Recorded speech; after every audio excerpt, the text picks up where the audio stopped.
నంద్యాల జిల్లా కేంద్రంలో వినాయక చవితి ఉత్సవాలు 5 రోజులు మాత్రమే నిర్వహిస్తున్నట్లు శ్రీ గణేష్ మహోత్సవ కేంద్ర సమితి అధ్యక్షులు రామకృష్ణారెడ్డి పేర్కొన్నారు. నంద్యాల శ్రీ గణేష్ మహోత్సవ కేంద్ర సమితి సభ్యుల సమావేశం శుక్రవారం నిర్వహించారు.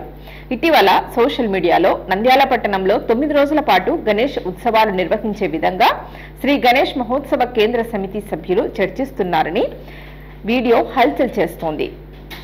నంద్యాల పట్టణం మండపాల యాజమాన్యాలకు తెలియచేయడం ఏమనగా, స్థానిక నంద్యాల పట్టణంలో రాబోయే వినాయక చవితి ప్రతిష్టని పురస్కరించుకొని మండపాల యాజమాన్యానికి తెలియచేయడం ఏమనగా, ఈ సంవత్సరం వినాయక చవితి ప్రతిష్ట 9 రోజుల నవరాత్రులను చేయాలని గణేష్ నంద్యాల్ మండల్ కమిటీ సభ్యులు చర్చించుకుంటున్నారు.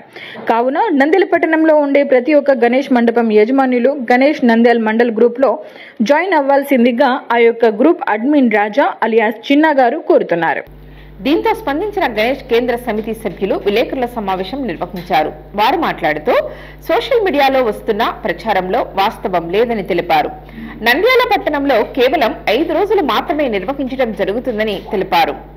ఆగస్టు 27వ తేదీ నుండి 31 వరకు 5 రోజుల పాటు నిర్వహిస్తున్నట్లు తెలిపారు. సమావేశంలో గణేష్ కేంద్ర సమితి సభ్యులు పాల్గొన్నారు. ముఖ్యంగా ఈ సభ ఏర్పాటు చేయడానికి కారణాలు, కొందరు 9 రోజుల 5 రోజులు అనేది అంటున్నారు. కాబట్టి ముఖ్యమైన సమావేశం ఏర్పాటు చేయడం జరిగింది. వచ్చే నెల 27వ తారీఖున గణేష్ పండుగ ప్రారంభమవుతుంది. 31వ తారీఖున గణేష్ నిమజ్జన కార్యక్రమం ఉంటుంది. ప్రతి సంవత్సరం లాగానే ఈ సంవత్సరం కానీ 5 రోజులు నిమజ్జన కార్యక్రమం ఉంటుంది.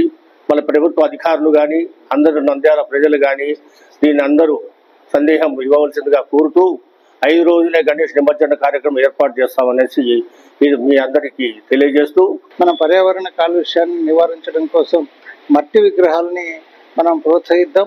ఇటీవల పేపర్తో తయారు చేసినటువంటి వినాయకుని విగ్రహాలు కూడా పొద్దుటూరులో తయారవుతున్నాయని చెప్పడం జరిగింది. వీలైతే అట్లాంటి వాటిని కూడా మనం తెచ్చుకొని ఉత్సవాలు నిర్వహించుకోవడానికి ప్రయత్నం చేస్తే మంచిదని, ప్రశస్తంగా మట్టితో తయారు చేసింది అయితే ఇంకా మంచిది అనేటువంటి ఆలోచన ఉంది. కాబట్టి మట్టి విగ్రహాన్ని మనం తయారు చేసుకుని మట్టి విగ్రహాల ద్వారానే పూజలు పురస్కారాలు పూర్తి చేసుకుని నిమజ్జనం చేసుకుంటే బాగుంటుంది అనేటువంటిది ఆలోచన.